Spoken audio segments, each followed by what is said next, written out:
Assalamualaikum warahmatullahi wabarakatuh. Sampai bertemu kembali di channel saya. Semoga untuk teman-teman semua untuk kabarnya baik-baik saja. Nah teman-teman, ini sedikit sharing-sharing saja buat teman-teman semua yang mungkin saat ini sedang ada rencana untuk pengajuan pinjaman seperti KTA.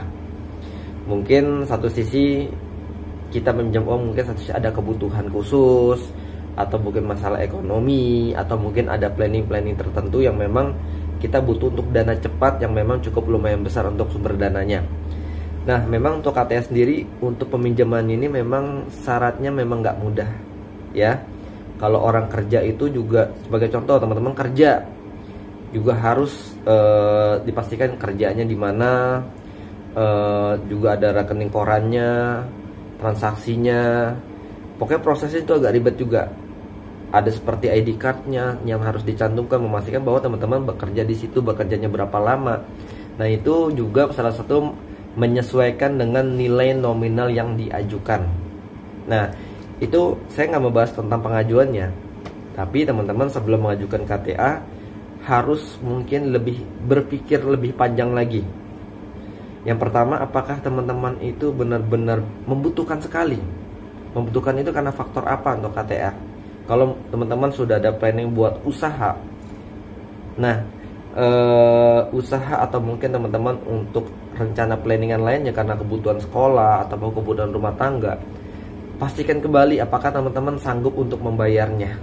Karena seperti apa, KTA ini teman-teman, ini berbagi pengalaman mungkin sekeliling saya, mungkin teman-teman saya banyak juga minjem KTA. Nah padahal untuk beliau itu, teman-teman saya itu meminjam KTA di perusahaan sebelumnya, bekerja di perusahaan sebelumnya, mengajukan KTA karena kemungkinan bisa dibilang gagal bayar, sudah pindah kerja lagi di perusahaan yang baru, sudah cukup lama juga. Ingat, mau sampai kapanpun teman-teman namanya pinjaman untuk KTA pasti selalu akan ditagih. Sebagai contoh, kan teman-teman udah pindah rumah atau pindah tempat kerja, atau mungkin teman-teman untuk kerja di tempat tersebut udah melakukan penagihan berapa kali, tapi memang pada akhirnya sampai nggak ada yang nagih lagi.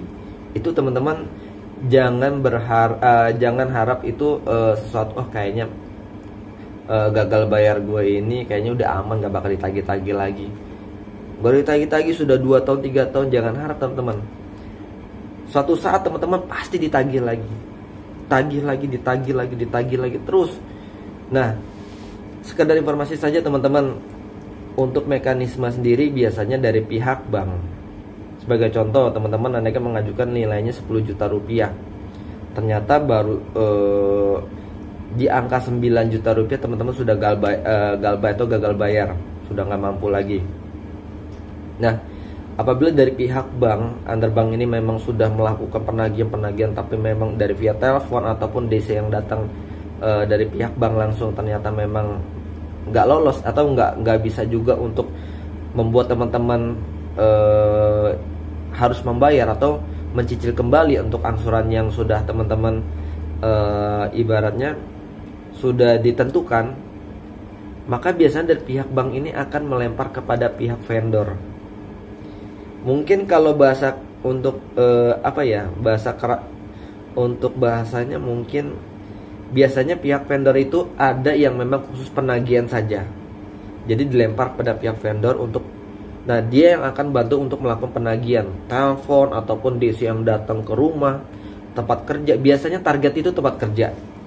Dia akan cari-cari informasi dari media sosial teman-teman semua, dari kontak telepon teman-teman semua, saudara teman-teman semua, tetangga, dicari informasi teman-teman semua yang teman kerja sebelumnya, teman-teman kerja di mana. Kalau sudah ada, nah maka teman-teman akan diteror ke tempat kerja yang baru lagi, dan diteror, didatangi, diteleponin untuk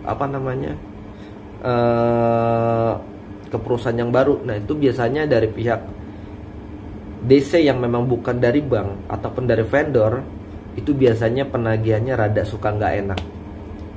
Itu yang membuat jadi teman-teman merasa tidak nyaman di tempat kerja, yang memang aduh, daripada nanti gue dikeluarin ada masalah di tempat kerja, jadi gue mau nggak mau harus berusaha untuk mencicil kembali angsuran yang sudah macet.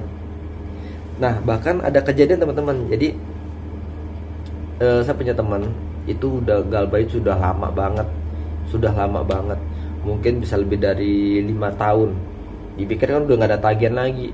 Ternyata dari penagihan yang sebelum dari bank ke vendor 1 dilempar lagi ke vendor 2, vendor 3, sampai berapa vendor tuh, vendor beda-beda semua.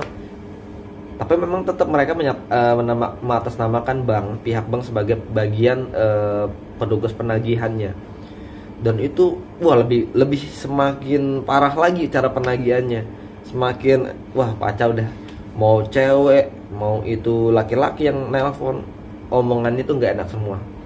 Yang memang dia berusaha untuk meneror tempat kerja itu biar teman-teman semua tuh jadi merasa tidak nyaman, agar secepatnya harus melakukan pembayaran. Karena memang biasanya dari pihak vendor dan bank itu adalah sistemnya bagi hasil.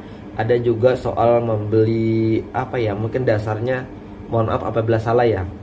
Biasanya contoh tagihan itu nilainya ada 10 juta. Seperti dijual kepada pihak vendor. Nih, cukup lo bayarin andaikan 6 juta aja. Kalau si customer ini yang gagal bayar ini sampai nagih, nah makanya gue kasih ke lo semua. Atau skemanya bagi hasil juga ada kayak gitu. Banyak ragamnya teman-teman, tapi intinya penagihan seperti itu. Jadi sekadar informasi saja, jangan harap tenang-tenang saja kalau teman-teman sudah namanya pinjam KTA ya, pinjam KTA di bank. Kalau nggak ditagih-tagih lagi, mungkin nanti 1 tahun lagi, 2 tahun lagi, 3 tahun, 4 tahun, 5 tahun, terus sampai dengan terus-terusan, teman-teman pasti akan ditagih terus. Jadi sebelum melakukan pinjaman KTA, lebih baik direncanakan terlebih dahulu apakah teman-teman sanggup atau tidak untuk pinjam KTA untuk melakukan pembayarannya. Yaudah teman-teman, itu adalah sedikit sharing-sharing saja dari saya.